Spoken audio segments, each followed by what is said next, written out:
welcome back to my channel. I am Kristen.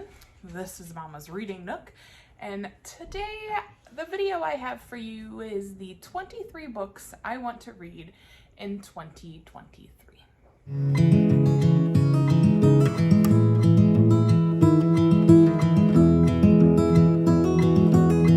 I did a little shopping on my own bookshelves to try to figure out what books I am determined to read from my own shelves in 2023. And so I have brought them here for you to see. Quite the stack. It's a little overwhelming. So these are in no particular order. It's just how I put them off the shelves onto the table. First things first. So the first book on the stack is Truly Devious. I have heard wonderful things about this book and about this entire series. So basically it takes place in a private school in Vermont where a man, his wife, and his daughter all went missing, and it became one of the most unsolved crimes in history. They never figured out what happened. They don't know where they are. They don't know anything. The only thing that was left behind was a riddle that just talked about different ways to murder people, and it was signed Truly Devious. So then now, many years later, someone is coming back to the campus, a true crime aficionado, and she is set to start her first year. And her goal is to figure out what happened. Until all of a sudden people start going missing again and letters from Truly Devious pop up. So Truly Devious is back in the picture. So that's what this book is basically about, and people have gone missing. There's a group of people that are trying to help her too, but for the most part she's just trying to figure out how to solve the cold case, and then suddenly other people go missing. So this is high priority on my list. I don't know when it'll be done, but it'll be done. The next book on my list has actually been on my bookshelf for a while. I just have not had the chance to crack it open. So this is Six Crimson Cranes. This has a sequel. That is one of my goals this year, is to read and complete series that I have started. And so I'm gonna start this one and then hopefully move on to the next one. This is about the only princess of Kiata, and she has a secret. Forbidden magic runs through her veins. Normally she conceals it well, but on the morning of her betrothal ceremony, Shiori loses control. At first, her mistake seems like a stroke of luck, forestalling the wedding she never wanted, but it also catches the attention of Raikama, her stepmother. A sorceress in her own right, Raikama banishes the young princess, turning her brothers into cranes. She warns Shiori that she must speak of it to no one, for with every word that escapes her lips, one of her brothers will die. Penniless, voiceless, and alone, Shiori searches for her brothers and uncovers a dark conspiracy to seize the throne. Only Shiori can set the kingdom to rights, but to do so, she must place her trust in a paper bird, a mercurial dragon, and the very boy she fought so hard not to marry. And she must embrace the magic she's been taught all her life to forswear, no matter what the cost. So I feel like this just sounds like a really beautiful book, a very beautiful story, and so I am very much looking forward to this. And I will admit, more than likely what some of the books you're going to see have been out for a while, because I didn't really get into all of this stuff until last year. Like, that was when I was introduced to Book Talk and BookTube, and so a lot of these you will probably have already read, so let me know what you think down below. If you've read it, let me know. So then the next one on my list is We Hunt the Flame. It has a interesting, almost seems like Aladdin / Mulan crossover theme going, except in this case, the male is the Sultan's heir, and then she is dressing as, she's a huntress and is dressing as a male. And so they end up on the same mission, and his mission is to actually hunt and kill her. And so I guess we'll see how that goes, because I have a feeling it's not going to go the way it's anticipated. Zafira is the hunter, and Nasir is the Prince of Death, assassinating those foolish enough to defy his autocratic father, the Sultan. So they end up going after the same thing, and I'm guessing they meet up along the way, and there's an ancient evil that stirs up, so I hope this will be good. I'm sure it will be good, actually. So the next one on my list is actually normally an auto-buy author for me, and I have not read this book yet, and I really want to, and it's a duology, so again, I will read this one and then the second one, but this is The Savage Song by V.E. Schwab, or Victoria Schwab. This says, August Flynn wants to be human, Kate Harker wants to be ruthless. Their souls are in danger. The city is divided, and Kate and August, the only two who see both sides, are the only ones who can save it. but how do you decide to be a hero or a villain when it's hard to tell which is which? I try, when it comes to V.E. Schwab and some of my other favorite authors, I really try not to read like reviews or anything, because I kind of want to make my own decision in regards to her books, because I know that I may not have the same opinion as other people. Like, I really, really loved Addie LaRue, and I know that there are a lot of people who did not, and I don't usually even like any kind of historical fiction, and so that was a lot of fun for me. So I'm hoping that this will also be really fun for me. This is also on my list. It is another one by V.E. Schwab. It is A Darker Shade of Magic. Unfortunately, I do know that there are mixed reviews about this trilogy, but I am always willing to give things a go. So this one is Welcome to Grey London, dirty and boring without any magic, with one mad king, George III. Then there is Red London, where life and magic are revered, and White London, a city slowly being drained through magical war down to its very bones. And once upon a time, there was Black London, but no one speaks of that now. Officially, Kell is the Red Traveler, one of the last magicians who can travel between the worlds, acting as ambassador and messenger between the London in service of the Marish Empire. Unofficially, he's a smuggler, which is a dangerous hobby for him to have, as proved when Kell stumbles into a setup with a forbidden token from Black London. Fleeing into Grey London, Kell runs afoul of Delilah Bard, cut purse with lofty aspirations, who first robs him, then saves him from a dangerous enemy, and then forces Kell to spirit her to another world for proper adventure. But perilous magic is afoot, and treachery lurks at every turn. To save all the worlds, they'll first need to stay alive. So, I'm excited to read this. I am a big fan of fantasy, I'm a big fan of magic, so I am really looking forward to this. And I have deep dived this last month into romances, so I may be taking a break. I don't think there is a single cartoony covered romance in this stack. So next on the list is this guy. Everyone I know on BookTube, on BookTok, has read the Inheritance games. And a lot of people I know were not thrilled with the way the whole series ended, but I'm okay. I'm gonna start. I had bought this for my oldest. They just could not get into it. I don't know why. But it's giving me Knives Out vibes, and anything that gives me Knives Out vibes, I'm in for. So this is following Avery, and Avery has just been gifted everything from Tobias Hawthorne. So Avery has to move into the house and has to uncover all these clues, all these riddles, all of this kind of stuff in order to gain her inheritance. But the downside to that is she will be staying with the people who were disinherited. Interesting, right? I want to see where this is going. And like I said, Knives Out vibes, Chris Evans, please. So then the next one on my list is the third in the series. It's the last one I have to read, so I'm determined. And it is Supernova by Marissa Meyer. I have read the first two. Basically, it is following a young girl who has lost her family. There was a big war that happened where there were people who believed that rights of supernatural people, not even supernatural people, people with abilities, so that's basically superheroes. It's basically a Marvel movie. If I had to push it towards you in any kind of way, it's a Marvel movie. And the first book is Renegades, the second book is Arch Enemies, and then there's Supernova.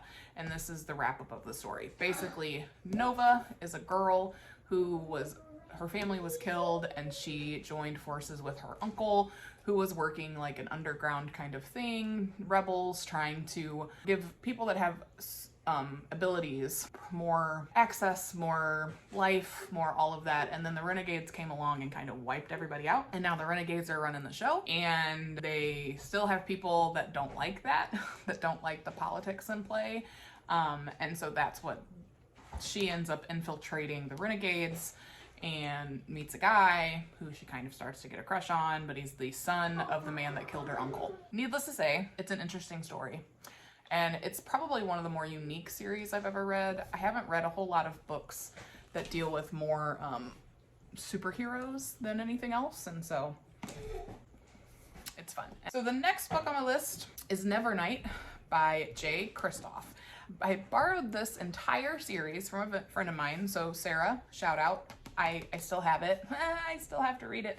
I've tried several times to start reading it, and it's just not pulled my attention the way I want it to. And so I'm gonna try again, and I'm gonna push my way through. I think it was just really the beginning and getting used to the kind of back and forth, because Because if you look, so you've got your story, right? And then down here are little excerpts that the author came up with that kind of fall. So you got to read both. And so sometimes reading that bottom part pulls me out of the story. So this story follows Mia, who is sent to a school for assassins and becomes a really great assassin and ends up on a revenge trail. So she's going after the people that murdered her father, who they considered a traitor because he was part of the rebellion. And so you're finding out her story, you're following her story, and it kind of flashes back and forth between young her and current age her. And so then she's sent to apprentice for the Red Church, which is a group of some of the deadliest assassins. And so she's training to be part of that, as she's also working on her revenge plot. So yes, there's a lot going on in this little story, but I've heard wonderful things about this entire trilogy, so we're gonna give J. Kristoff another chance. And Sarah, I promise I'll get it back to you soon. So the next book on my list is number 2 in a series. I read Furyborn, and now I need to read Kingsbane. Why are these books getting thicker with each one? So Furyborn is the first book. This is the second book. So basically, I don't really know. I can't tell you anything about this one because I don't know yet. That's on the goal to read. But this one has 2 young women centuries apart hold the power to either save the world or doom it. So this is a dual POV. So you're following Rael, and then 1,000 years later, you're following Eliana. And so Eliana knows about Queen Rael, but she's just a fairy tale, just a folklore. And Eliana is a bounty hunter. And Rael ends up going through 1,000 years before Eliana is born, goes through trials to see if she is the Sun Queen or if she's the other queen that's set to doom everybody. It's intense. There's a lot going on. There's lots of different storylines, lots of different plots, but it's really good. So I'm interested to see where the story goes. So that is why I will be reading Kingsbane, hopefully. So the next book on my list is Scythe. Again, it's this trilogy. I don't know why I keep picking up these books that are like series, because it's just gonna make my year. It's gonna be the year of series. That's what this is gonna be. Basically, this says a world with no hunger, no disease, no war, no misery. Humanity has conquered all those things and has even conquered death. Now Scythes are the only ones who can end life, and they are commanded to do so in order to keep the size of the population under control. Citra and Rowan are chosen to apprentice as a scythe, a role that neither one of them wants. These teens must master the art of taking life, knowing that the consequences of failure could mean losing their own. They learn living in a perfect world comes only with a heavy price. So I'm excited to read this. I think it's an interesting story. Like, I think it's going to have a really interesting theme of maybe why people die, who dies, how we choose, that kind of thing. Interesting. So the next book on my list is Her Majesty's Royal Coven. When this book first came out, I was really excited about it, and then I bought it, and then I didn't read it because I got caught up with all kinds of other things to read. We're gonna pick this one up. I've heard wonderful things. I've heard it's a little hard to get into at first, but I've also heard really wonderful things. So it says, at the dawn of their adolescence, on the eve of the summer solstice, 4 young girls took the oath to join Her Majesty's Royal Coven, established by Queen Elizabeth I as a covert government department. Now, decades later, the witch community is still reeling from a civil war, and Helena is the reigning high priestess of the organization. Yet Helena is the only one of her friend group still enmeshed in the stale bureaucracy of HMRC. Ella is trying to pretend she's a normal housewife, and Nima has become a country vet, using her powers to heal sick animals. In what Helena perceives as the deepest betrayal, Liani has defected to start her own more inclusive and intersectional coven, Diaspora. And now Helena has a bigger problem. A young warlock of extraordinary capabilities has been captured by authorities and seems to threaten the very existence of HMRC, Her Majesty's Royal Coven. While with conflicting beliefs over the best course of action, the 4 friends must decide where their loyalties lie, with preserving tradition or doing what is right. Witches. Friendship. Lack of friendship. I'm excited. It would really be interesting to me to wonder if the queen or king would actually have, like, I don't know. It just seems like something the Brits would have would be a royal coven. So the next on my list, Wicked. You guys were with me when I bought it, and I told you that I tried to read it as a teenager and I just could not get into it. One of my all-time favorite movies is The Wizard of Oz, and so this story just, I wasn't vibing with it. And also, again, I was really young. I didn't really understand the context. I didn't really understand everything that was going on underneath. I didn't really understand the politics behind it all. This is following Elphaba, the green witch from The Wizard of Oz, and you figure out pretty much what made her turn wicked in the first place. And so there's all these kind of underlying ideas of self-image. She is ostracized because she's green. Even her father doesn't like her. And so there's just a lot going on. And she ends up at school, and that's how she meets Glinda, I think. I don't know. I could be thinking more along the lines of the musical. So here's hoping. Here's hoping. I am really hoping to read this. And then if I really like it, then Gregory Maguire is I'm gonna check in on him and see what other kind of books I can get from him. So then another book on my list is a YA, and it's Fable. And I've heard really great things about this, and I know that there's a sequel, and it's Namesake. And so this is for 17-year-old Fable, the daughter of the most powerful trader in the Narrows. The sea is the only home she has ever known. It's been 4 years since the night she watched her mother drown during an unforgiving storm. The next day, her father abandoned her on a legendary island filled with thieves and little food. To survive, she must keep to herself, learn to trust no one, and rely on the unique skills her mother taught her. The only thing that keeps her going is the goal of getting off the island, finding her father, and demanding her rightful place beside him and his crew. To do so, Fable enlists the help of a young trader named West to get her off the island and across the Narrows to her father. But her father's rivalries and the dangers of his trading enterprise have only multiplied since she last saw him, and Fable soon finds that West isn't who he seems. Together they will have to survive more than the treacherous storms that haunt the Narrows if they're going to stay alive. I have heard wonderful things about this book, and so I'm really excited to dive in. I mean, and not to mention, just look at this cover. Isn't that just a gorgeous cover? Except for this thing.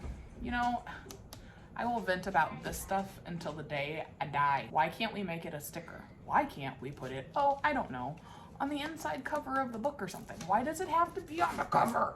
I get it, Reese. You liked it. So then something else, The Library of the Dead. Again, it's got a sequel. I don't know if it has a third. I just know that it has a sequel. And I picked this one up because it was cheap at half price books, and I've heard wonderful things. And I'm like, why do I do this to myself? Why do I buy books that are series? But I will tell you this. I really need to get better at DNFing series that I'm not into. I'm not good at that. I just keep reading, and I'm like, you know what? Why am I doing this to myself? These books are not getting better. This follows Ropa, who dropped out of school to become a ghost talker, and she speaks to Edinburgh's dead, carrying message to those they left behind. Girls gotta earn a living, and it seems harmless enough. Until that is, the dead begin to whisper that someone's bewitching children, leaving them husks, empty of joy and life. It's in Ropa's city, so she feels honor-bound to investigate, but what she learns will change her world. She'll dice with death, not part of her life plan, discovering an occult library and a taste for hidden magic. She'll also experience dark times, for Edinburgh hides a wealth of secrets, and Ropa's gonna hunt them all down. Books about books? Books about libraries? I think we know I'm in at this point. All right, speaking of books about books and books about libraries, The City of Dreaming Books. This is a translated work, and I'm very excited. Let me just read this to you. Optimus Yarnspinner has inherited from his godfather an unpublished manuscript by an unknown writer. He sets off to track down the mysterious author who disappeared into Bookholm, the so-called City of Dreaming Books. Yarnspinner falls under the spell of this book-obsessed metropolis where an avid reader and budding author can find any number of charming attractions, priceless signed first editions, salivating literary agents, and for-hire critics. But as he pursues the trail of the missing author, the darker side of Bookholm begins to unveil itself. Cold-blooded book hunters, fearsome cyclopean booklings, sharp-toothed animatomes, and, of course, the Shadow King, whose howl rises from deep beneath the city at night. Will Yarnspinner survive his quest into the world where reading is a genuine adventure? I mean, come on. Come on. I mean, I'm excited. It'll be interesting. I don't know how often I've ever read a translated work, but look. There's even pictures. There's illustrations. And I'm sorry, I would love to live in a city of dreaming books. It does sound kind of scary though. So, we'll see. So then we have Legendborn. Again, probably a book a lot of you have read, but I've heard absolutely wonderful things about this book, about this whole series in general. This is about 16-year-old Bree Matthews, whose mother dies in an accident, and she wants nothing to do with her family memories or childhood home. A residential program for bright high schoolers at UNC Chapel Hill seems like the perfect escape, until Bree witnesses a magical attack her very first night on campus, a flying demon feeding on human energies, a secret society of so-called legend-born students that hunt the creatures down, and a mysterious teenager mage who calls himself a Merlin and who attempts and fails to wipe Bree's memory of everything she saw. The mage's failure reveals Bree's own unique magic and a buried memory with a hidden connection. The night her mother died, another Merlin was at a hospital. Now that Bree knows there's more to her mother's death than what's on the police report, she'll do whatever it takes to find out the truth, even if it means infiltrating the Legendborn as one of their initiates. So I'm excited. So then the next one I have here is Down Comes the Night by Allison Saff. I've heard good things about this book. This says, when Sutherland's reckless use of magic, I love magic, has cost her everything, she's been dismissed from the Queen's Guard and separated from her best friend, the girl she loves. So when a letter arrives from a reclusive lord asking Rin to come to his estate, Colwick Hall, to cure his servant of a mysterious illness, she seizes the chance to redeem herself. The mansion is crumbling, icy winds haunt the caved-in halls, and Rin's eccentric host forbids her from leaving her room after dark.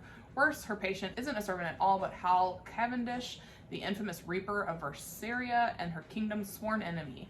He also came to Colwick Hall for redemption, but the secrets in the estate may lead to both of their deaths. With sinister forces at work, Rin and Hal realize they'll have to join together if they have any hope of saving their kingdoms. But as Rin circles closer to the nefarious truth behind Hal's illness, they realize that they have no escape from the monsters within the mansion. All they have is each other and a startling desire that could be their downfall. I do love me some magic, obviously. I love magic stories, and I can't help that. I'm a fantasy reader, and I love cozy books. I'm not sure if this will be cozy, but magic tends to make things cozy. So then the next one on my list has gotten lots of mixed reviews, but I'm a fan of this particular author, and I will pretty much read anything she gives out, and that's Taylor Jenkins Reid. And this is Carrie Soto is back. So if you have followed Taylor Jenkins Reid, you know that Carrie Soto shows up in Malibu Rising, and she is a all-star tennis player. So in this book, Carrie Soto is retired. She's got the all highest scoring, whatever you want to call it in tennis, but now there's a girl that's come along that is ready to beat her record. And so she comes out of retirement to try to keep her record. What can someone who has been retired do for real when they're past the age of what is considered appropriate in tennis and playing tennis? And so yes, so she comes back, she's trying to get her record back, maintain her record. I don't really know anything else. I know that it has gotten completely mixed reviews, but I mean, I'm not gonna complain. I have a signed copy. I actually got to, technically, I got to see Taylor Jenkins Reid when she was doing a tour for this book. So I'm hoping it's good, and I'm hoping there's all kinds of girl power vibes. I love a girl power vibe book. So then the next one is The Undertaking of Heart and Mercy. I just bought this book actually not too long ago, and I noticed that when Liv released the book club books, this is on there. So I'm excited. I actually have an excuse to read it. So this says, Hart Ralston is a marshal tasked with patrolling the strange and magical wilds of Tanria. It's an unforgiving job, and he's got nothing but time to ponder his loneliness. Mercy Birdsall never has a moment to herself. She's been single-handedly keeping Birdsall and Son Undertakers afloat in defiance of sullen jerks like Heartache, Hart, the man with a knack for showing up right when her patience is thinnest. After yet another run-in with merciless Mercy, Hart finds himself penning a letter addressed simply to a friend. Much to his surprise, he receives an anonymous letter in return, and a tentative friendship is born. Little does Hart know he's bearing his soul to the person who infuriates him most. Yes, okay, I see it. It's got the cartoony romance cover, but kind of. But it's also got skeleton hands. And it's about an undertaker. Come on now. So the next one is Ninth House by Leigh Bardugo. I tried several times again to pick this book up, and when I was trying to read it, it just was not holding my attention. So Alex is a dropout, and she's the only surviving person from a horrific murder, and so she's got quite the little past history going on, and she's got some really unique talents in regards to ghosts and seeing them and things of that nature. And she's at Yale working with the secret society in order to maintain a free ride and get her education. dark academia, a little bit, maybe. And so yeah, then people end up dead, and so she's using her lovely skills to help try and solve it. This is actually the January book club pick for Olivia Reads a Latte and Mel Reads Book Club. I will try to read this in January. So the next book on my list is The Ballad of Never After, which is the sequel to Once Upon a Broken Heart. And this one is also signed, and it is written by Stephanie Garber. So The Ballad of Never After is the sequel to, like I said, Once Upon a Broken Heart. And Once Upon a Broken Heart follows Evangeline Fox, who makes a deal with Jax, who is the Prince of Hearts, because she finds out that the man that she loves is actually marrying her sister. And so she makes a deal with the Prince of Hearts, who ends up freezing her family and turning them into stone, but then she turns herself into stone and releases her family. And so then there's this big deal, and she becomes wonderful and this amazing person and a hero. And then the deal with Jax comes into play, and she has to give him three kisses throughout different things. And he won't tell her when. He doesn't, it's not just him. She has to give out 3 kisses. Follows their story as they try to move along, and it ends on a cliffhanger. And so then this one comes into play. I don't know anything about this one. I haven't read this one yet, and I'm excited to read it. So the next one on my list is, again, a book that probably everybody has read, and it is The Atlas Six. And it is a dark academia book. So 6 people are brought in to battle for a spot on the Alexandrian Society. Only one of them can win, so as you can imagine, things are going to play out pretty interestingly. It's a dark academia kind of book. So I've had this on my shelf for a really long time, and I am determined to read it. But again, it's got a sequel. Do any of these books not have sequels? And then last but not least, book 23 for 2023 is The Final Girl Support Group by Grady Hendrix. I love Grady Hendrix. I've mentioned that before. His writing style, even though he writes thriller and horror and all those spooky, scary things, his writing style and his sarcasm make it kind of worth it. So this book follows a group of women who are considered final girls, who have been through horrors, not unlike in Halloween, the last woman standing kind of thing, and serial killers, with murders and mass murders and all that kind of stuff. So these women all get together, they have a support group, and they're working through their traumas together, and then all of a sudden one of them goes missing, and then another one goes missing, and so it becomes pretty clear that someone is killing off the final girls. I imagine this will be spooky, scary, and a little weird. I don't know when I'll get around to reading it, but I will. I'll get around to reading it. There you have it, folks. That is 23 books from my own personal shelves that I want to read in 2023. What are you reading in 2023? What are your plans? What are your goals? Do you have any goals? My goals are to read more, finish out series that I've started, and also to just make sure I'm enjoying what I'm reading. I learned this year, definitely at the end here, that I should just enjoy what I'm reading instead of trying to force myself to read something that I told somebody I would read. And so I'm going to work on that for sure. I'm going to read for fun. And so yeah, and then I'm going to work on like going back and rereading books I thought were amazing when I was younger, and maybe they aren't so amazing now. We'll see. And so yeah, those are my goals. What about you? Tell me down below. Leave me a comment. Leave me something. Make sure you like and subscribe to my videos if you like what you see. Leave me a calendar emoji, a date emoji. I don't know. Leave me something down below. Any emoji that you want. What's your favorite emoji? Leave me your favorite emoji down below. If you like what you see, like and subscribe. I will plan to see you in my next video. Bye!